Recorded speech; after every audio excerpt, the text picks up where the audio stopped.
नमस्कार, सगरमाथा विशेषमा स्वागत छ। म रमेश वाग्ले। दर्शकबिन, सगरमाथा विशेषमा हामी हरेक दिन विशेष विषयवस्तुमाथि विशेष व्यक्तित्वसँगको कुराकानी लिएर आउने गर्छौँ। आज हामीले नेपालको संविधान दोस्रो संशोधन भएको छ। संविधानको धारा 9 को उपधारा 2 को अनुसूची 3 निशान छापमा रहेको नेपालको नक्सा संशोधन गर्ने विधेयक प्रतिनिधि सभाबाट पारित भएको छ। नेपालको संविधान सभाबाट जारी हुँदा समेत एउटा पक्ष जो मधेसबाट प्रतिनिधित्व गर्थ्यो उसले बहिष्कार गरेर हिँडेको थियो। त्यही शक्तिको समेत समर्थन जुटाएर अहिले संविधान संशोधनको यो प्रस्ताव जारी भएको छ। यसले नेपालीहरूमा राष्ट्रियताका सन्दर्भमा अब तराई, पहाड, हिमाल कहीँ पनि कसैको पनि भावना फरक छैन र राष्ट्रियताका सवालमा नेपालीहरू एक हुन्छन् भन्ने सन्देश दिएको छ। यो सन्देशपछि अबको प्रक्रिया के हुन्छ? राष्ट्रिय सभाले पारित गरिसकेपछि, राष्ट्रपतिबाट प्रमाणीकरण भइसकेपछि के नेपालको यो नक्सा संविधानमा लेखेर मात्रै पुग्छ त, अथवा त्यसलाई फिर्ता ल्याउने विधि चाहिँ के हो त? र राजनीतिक दलका नेतादेखि नागरिकसम्मको भूमिका के हो? सरकारको नेतृत्वको भूमिका चाहिँ के हो त? आज हामी यसका विषयमा बहस गर्नेछौँ। बहसका लागि जनता समाजवादी पार्टीका नेता, समाजवादी पार्टीका पूर्व समाजवादी पार्टीका सह अध्यक्ष सांसद राजेन्द्र प्रसाद श्रेष्ठ यति बेला स्टुडियोमा हुनुहुन्छ। उहाँलाई स्वागत गरौँ। स्वागत छ राजेन्द्र। हजुर, धन्यवाद। सुरुवात चाहिँ एउटा उत्साहपूर्ण छ। हजुर, नेपालको सत्ता पक्ष प्रतिपक्षको एउटै राष्ट्रियता भएको पनि यो पहिलो संयोग हो। सँगसँगै संविधान संशोधनमा सबैको सहभागिता भएको, समर्थन भएको पनि यो गजब संयोग छ। यो गजब संयोगमा पुरै राष्ट्र एक भएका बेला तपाईँहरूको पार्टी चाहिँ एक हुन सकेन। यो कस्तो संयोग? तपाईँले जुन कुरा चाहिँ भन्नुभयो त्यो वास्तवमा नेपालको राजनीतिमा एउटा ऐतिहासिक महत्त्वको घटना हो।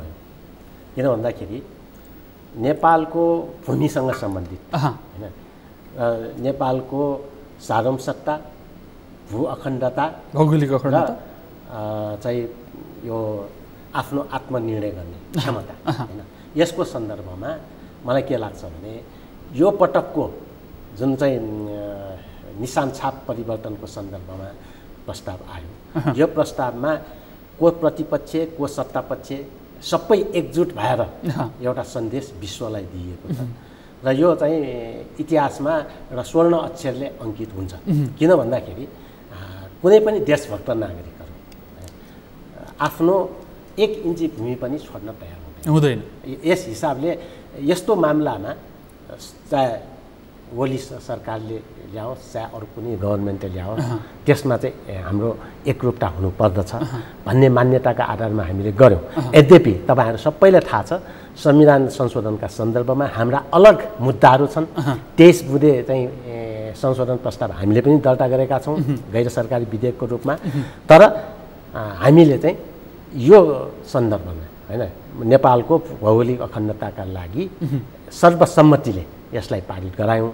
अब जहाँसम्म तपाईँले हाम्रो यत्रो ठुलो संयोग छ जहाँ संविधान सभाबाट संविधान जारी हुने बेलामा बहिष्कार गरेको पक्षमा मतदान गर्नका लागि तयार भएर बसेको छ, निर्णय गरेर बसेको छ। तर त्यही पार्टीको एकजना सांसद जसले संशोधन प्रस्ताव हाल्यो, फिर्ता लिनका लागि पार्टीले गरेको आग्रह अस्वीकार गर्यो, सभामुखले गरेको आग्रह अस्वीकार गर्यो र संसद बहिष्कार गर्यो। संसदमा एउटा मात्रै भए पनि प्रतिपक्ष छ भन्ने कुरा स्थापित गरेर हिँड्यो। अब संसदमा प्रतिपक्ष छैन, यसमा चाहिँ के भन्दाखेरि यो दलगत व्यवस्था हो होइन। पार्टी व्यवस्थामा चाहिँ पार्टीको व्हिप नै लागू हुन्छ र पार्टीले निर्णय गरेपछि फिर्ता गर्ने भनेर लागेको थियो। यस्तो हो, तपाईँले मैले यसमा केही स्पष्ट पार्न खोजिरहेको छु। हाम्रो पार्टीले संस्थागत रूपमा होइन यस सन्दर्भमा निर्णय गरेर गर्यो। यो संस्थागत निर्णयका सन्दर्भमा चाहिँ अब कोही व्यक्तिहरू असहमत हुन सक्छन्, उसको चाहिँ त्यो लोकतान्त्रिक अधिकार हो। अब त्यो लोकतान्त्रिक अधिकारलाई पार्टीभित्र चाहिँ सीमित हुन्छ। तर जब पार्टीले कार्यान्वयन गर भनेर व्हिप जारी गर्छ त्यसपछि चाहिँ मान्नुपर्छ। प्रश्न चाहिँ किन बन्यो भने नि तपाईँहरूले पार्टीले निर्णय गर्नु, पार्टीभित्र निर्णय गर्दाखेरि को असहमत भए, को सहमत भए त्यसको अर्थ छैन। तर प्रकट कसरी भयो त्यसको चाहिँ अर्थ हुने रहेछ। तपाईहरुले पार्टीले निर्णय गर्नुभयो, पार्टीले व्हिप जारी गर्यो, त्यो व्हिप लागू भएन। तर कस्तो निरीह पार्टी जसले आफ्नो व्हिप स्वीकार नगर्ने आफ्नो नेतालाई, संसदीय दलको व्हिप स्वीकार नगर्ने सांसदलाई केही पनि भन्न सक्दो रहेनछ। अनि तपाईले चाहिँ यो तात्तै खाउँ जल्दै मरौँ भने जस्तो गरेर भर्खर त त्यो घटना घटेको छ हैन। हाम्रो पार्टीले उहाँलाई स्पष्टका साथ के भनेको थियो भने मुलुकको भौगोलिक अखण्डता, सार्वभौमसत्ता र चाहिँ राष्ट्रिय स्वाधीनताको विषयमा संसदभित्र कुनै चाहिँ छलफल हुन सक्दैन, त्यसको चाहिँ विपक्षमा हैन। अब विपक्षमा चाहिँ त्यो प्रस्ताव राख्न पाइन्छ त भन्दाखेरि पाइँदैन। त्यसकारण नेपालको संविधान र प्रतिनिधि सभाका नियमावली अनुसार त्यो विषय छलफल हुन सक्दैन थियो। त्यसैले त्यो छलफल पाएन। छलफल नभइसकेपछि उहाँले चाहिँ मैले पनि बोल्न पाउनुपर्छ भन्ने माग गर्नुभयो हैन। अब प्रतिनिधि सभा नियमावलीले चाहिँ त्यो दिएन भन्ने कुरा चाहिँ सभामुखले त्यहीँबाट रुलिङ गर्यो हैन। र अब हाम्रो पार्टीले पहिल्यै एउटा कुरा मेरो कम्प्लिट गरिदिनु न। हाम्रो पार्टीले चाहिँ पहिल्यै उहाँले त्यो दर्ता गर्नुभन्दा अगाडि पनि दर्ता नगर्नको लागि आग्रह गरे। अध्यक्षज्यूलाई भन्ने बित्तिकै अध्यक्ष त्यो दर्ता नगर्नुहोस् भन्नुभएको कुरा उहाँले जानकारी गराउनु भयो हाम्रो संसदीय दलको बैठकमा। त्यो चाहिँ समाजवादी पार्टीले कि जनता समाजवादी पार्टीले गरेको आग्रह?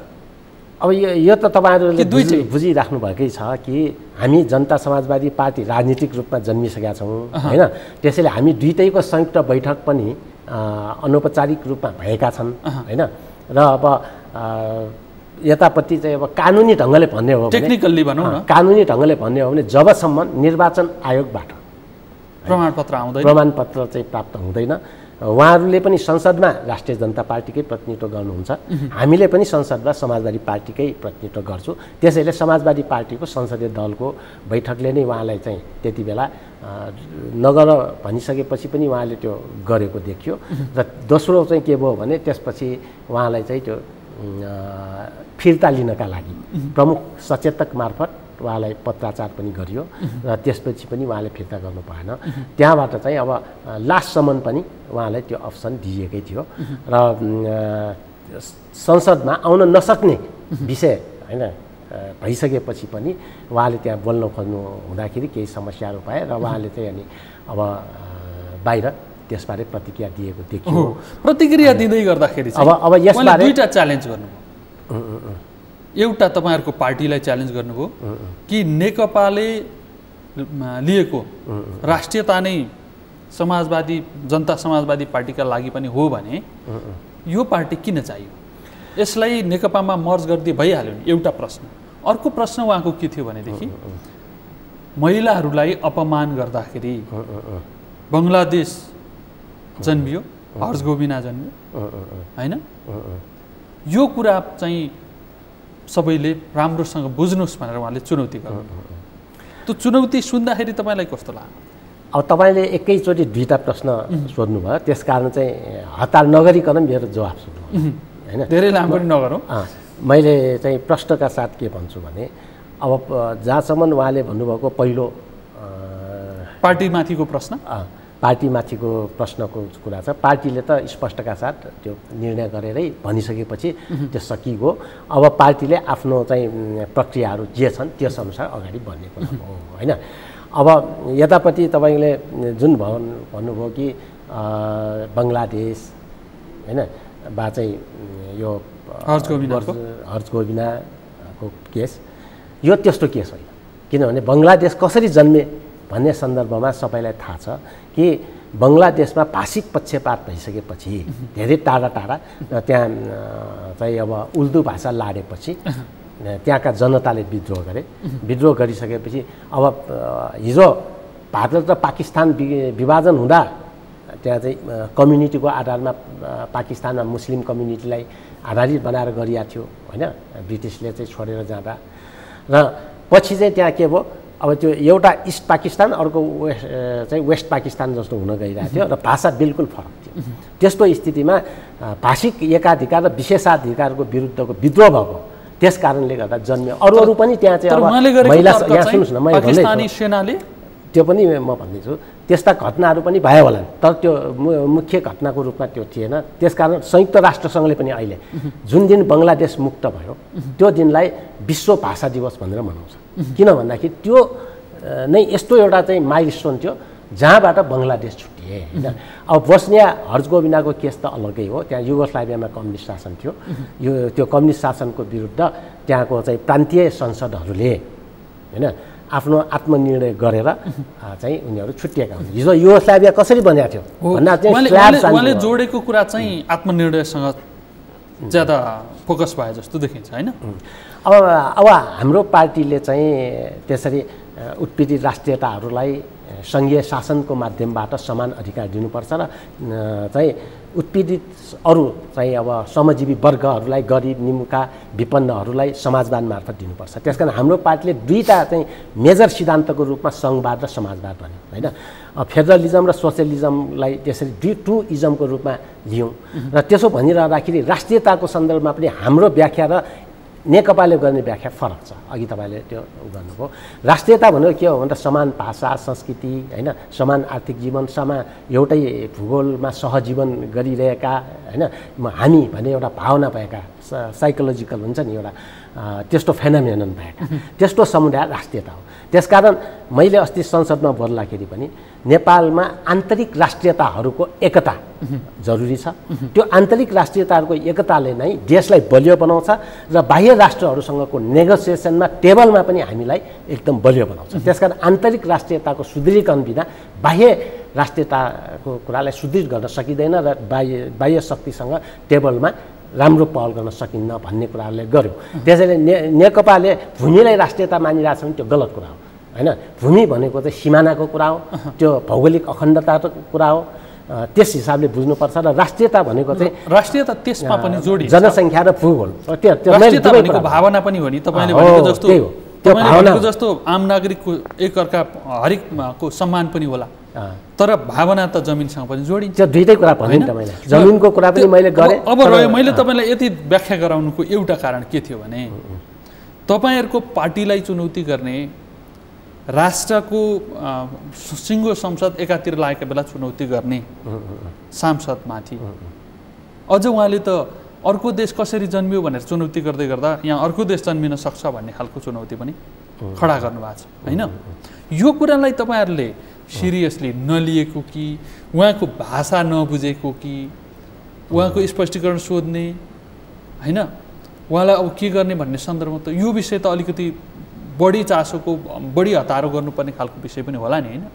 त्यतातिर तपाईँहरूको ध्यान नपुग्नु यस विषयमा म बहुत क्लियरली भन्छु कि हाम्रो पार्टीले होइन संयुक्त राष्ट्रसङ्घले घोषणा गरे अनुसार संयुक्त राष्ट्रसङ्घले घोषणा गर्ने अनुसार भनेपछि सन् 1848 को डिक्लेरेसन होइन त्यसपछि 1966 को राजनीतिक आर्थिक सामाजिक सांस्कृतिकसँग सम्बन्धित दुईटा चाहिँ अभिसन्धिहरू वा महासन्धि भनिन्छ होइन। त्यो महासन्धिहरू त्यसले ग्यारेन्टी गरेको होइन सम्पूर्ण चाहिँ नेपाली जाति भाषा धर्म संस्कृति जहाँ विभाजित भए पनि उनीहरूले आफ्नो आत्मनिर्णय गर्न पाउँछ भन्ने जुन क्लज छ संयुक्त राष्ट्रसङ्घको त्यसलाई मान्छ। त्यस हिसाबले हामीले सधैँ के भन्ने गरेका छौँ भने संयुक्त राष्ट्रसङ्घको घोषणा अनुरूपको आन्तरिक रूपमा आत्मनिर्णय गर्न पाउँछ। त्यसैले यो भनेको देश विभाजन होइन। हामी देश विभाजनको पक्षमा होइन कि एउटै मालाभित्र हाम्रो चाहिँ राष्ट्रिय गानले भने जस्तै एउटै हरेक नागरिक सार्वभौम छ हजुर होइन। मूल कुरा तपाईँहरूको मान्यता त्यो तर दलका अनुशासन होला दलको विधान होला हाम्रो संविधान छ राष्ट्रिय अखण्डताको विषय चाहिँ संविधानको अपरिवर्तनीय धारा छ त्यसका विषयमा चाहिँ विद्रोहीले पनि प्रश्न उठाउनु गलत हुन्छ भनेर स्वीकार गरिएको छ। अब तपाईँहरू त्यो कुरालाई पार्टीले कसरी लिन्छ राष्ट्रले कसरी लिन्छ त्यो त मैले प्रश्न अघि पनि भनिसकेको छु। अलि नागरिकले पनि हाम्रा दर्शकले पनि बुझ्ने भाषामा मैले बुझ्ने भाषामै भनिरहेको छु। धेरै दर्शक हामीभन्दा पनि बुझ्ने हुनुहुन्छ तर केही त्यस्ता दर्शक पनि हुनुहुन्छ जसलाई स्पष्ट भाषामा बोलिदिनु पर्ने हुन्छ। मैले बुझ्ने गरी होइन इन्टेलेक्चुअलहरूले पनि बुझ्ने भाषै भनेको छु। एकजना चाहिँ सामान्य मजदुरी गरेर खाने व्यक्तिदेखि लिएर होइन एकदम चाहिँ अब हाई इन्टेलेक्चुअलले पनि बुझ्ने भाषामै भनेको छु मैले कि एकदम प्रष्ट धारणा हो कि हाम्रो पार्टी देश विभाजनको पक्षमा छैन होइन। तर यो सङ्घीय शासन आइसकेपछि कतिपयले यस्ता कुराहरू पनि बढी गरे। तर मैले के देख्छु भने यदि यो देशभित्र धेरै दमन उत्पीडन उकुस मुकुस हुने स्थिति बन्यो, एकल जातीय एकल भाषी एकल सांस्कृतिक ढङ्गले मात्रै चल्दै गयो भने त्यो हुने रहेछ। जस्तो इथियोपियाबाट इरिट्रिया विभाजन भएर गयो होइन, अब तपाईँको इन्डोनेसियाबाट इस्ट टिमोर विभाजन भएर गयो। अब त्यसरी नै अब अघि नै हामीले उदाहरण दिएको पाकिस्तानबाट बङ्गलादेश कतिपय कुराहरू कस्तो हुँदो रहेछ भने बाँडेर मात्रै नहुने रहेछ। तर हामी चाहिँ अब मैले यहाँ भन्न खोजेको कुरा सुन्नुहोस् न। अब मैले के भनिरहेको छु भने त्यसै कारणले हामीले के भनिरहेछौँ, सबै जाति भाषा धर्म संस्कृतिलाई पनि एउटा सूत्रमा एउटै मालामा बाँडौँ र सबैको यो साझा मुलुक हो, यो सबैको राज्य हो भन्ने हिसाबले सङ्घीय राज्यमा डुवेल स्टेट हुन्छ नि, केन्द्रमा पनि साझा राज्य हुन्छ, प्रदेशहरूमा स्वायत्त राज्यहरू हुन्छन् नि। जस्तो अमेरिकामा पनि 50 स्टेट छ, केन्द्रमा पनि साझा राज्य छ। भारतमा पनि तपाईँको 29 स्टेट राज्य छ र केन्द्रमा पनि साझा राज्य छ। त्यसरी राजकीय सत्ता र शासनाधिकार भएको सत्ताको रूपमा त्यसो गरेपछि तपाईँको उत्पीडित जाति भाषा धर्म संस्कृतिले पनि मुक्ति पाउँछ र समानताको अनुभूति गर्दछन् भन्ने आधारमा सङ्घीयताको कुरा गऱ्यौँ। र एकदमै गरिबीबाट मुक्तिका लागि होइन, श्रमजीवी वर्गको मुक्तिका लागि समाजवाद ल्याउँ, त्यसले आर्थिक विपन्नबाट होइन अलिकति हामी डाइभर्ट भन्यौँ होइन।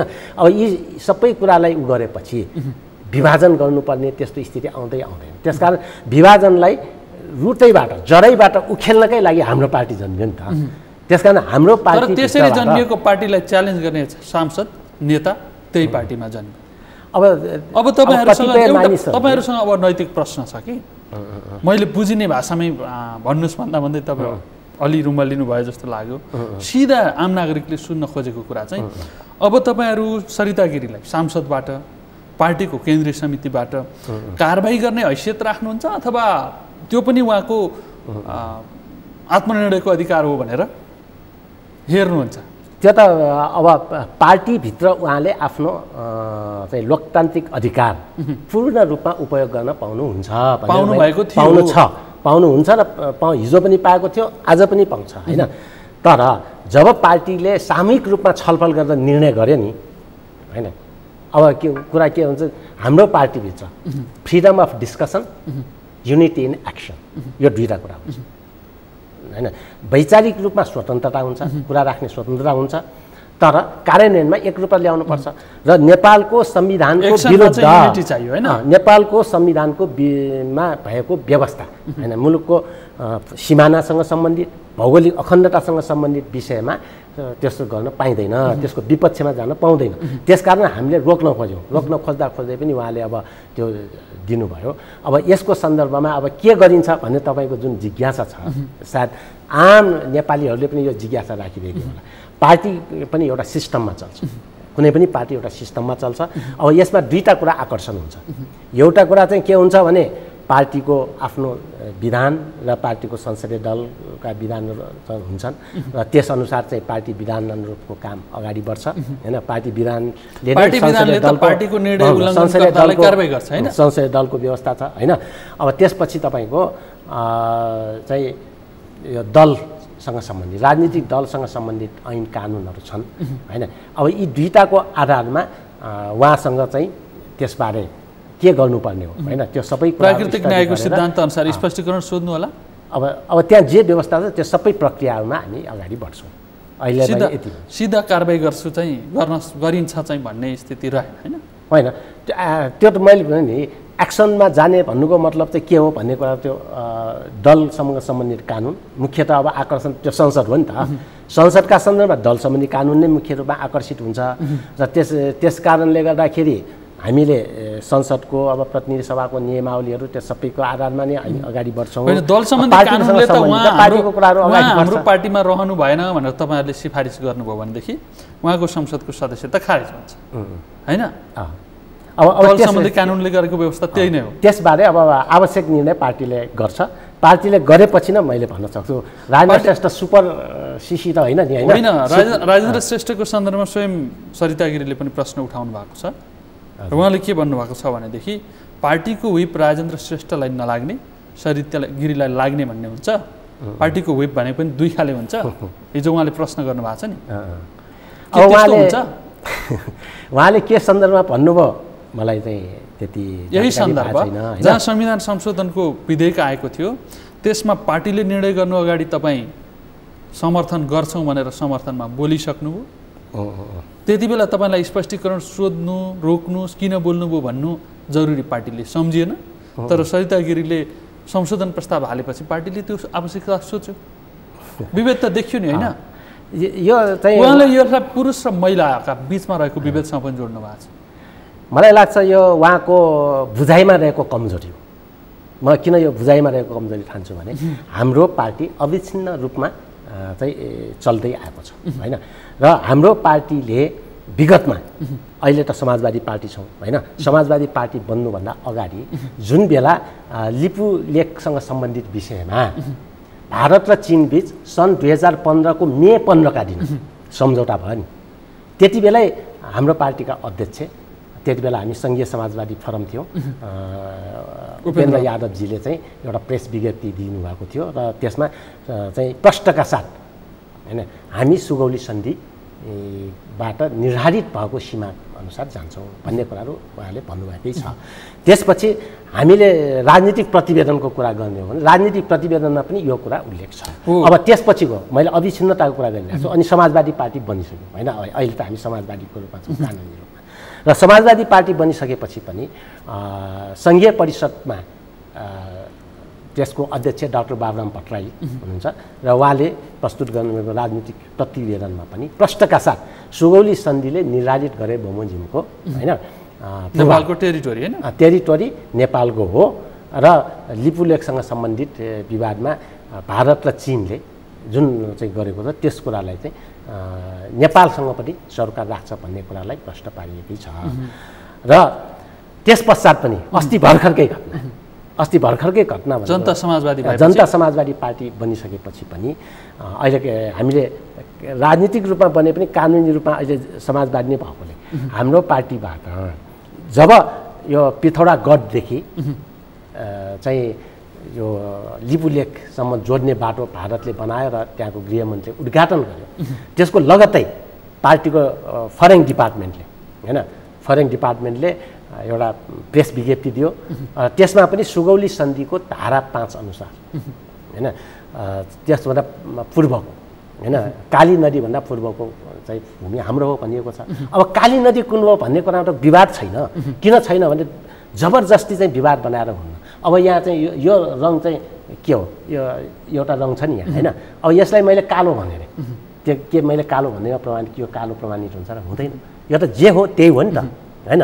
त्यसैले अब काली नदी भनेको कुन हो त भन्दाखेरि त्यहाँको लोकल भाषामा स्थानीय समुदाय भनेको त्यहाँको चाहिँ ब्यासी सौका भन्छन् होइन, तिनीहरू चाहिँ अब भोटे लामा समुदायका हुन् होइन। र उहाँहरूको भाषामा काली नदीलाई चाहिँ कुती याङदी भन्छ। कुती भनेको कालो, याङदी भनेको नदी। अब त्यो कहाँ छ त भन्दाखेरि लिम्पिया ढोराको सिरानमा छ। त्यो लिम्पिया ढोराको सिरानलाई त्यहाँ कुतियाङदी भनेर चाहिँ भन्ने चाहिँ गरेकै छ।